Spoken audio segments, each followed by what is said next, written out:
From FNNO.com, this is the Financial News Network. I'm Chuck Pierce, and here's what's in the news for Friday, August 17th, 2012.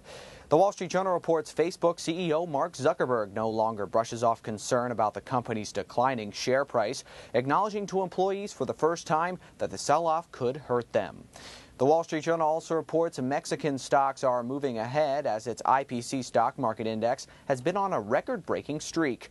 While the index is up 9.8% in 2012, that's up 16.5% in U.S. dollar terms, making Mexico one of the world's best-performing emerging markets. Reuters reports global shares hit multi-month highs today, with top European stocks and the euro lifted by support from German Chancellor Angela Merkel's plan for ECB intervention to calm the eurozone's debt troubles.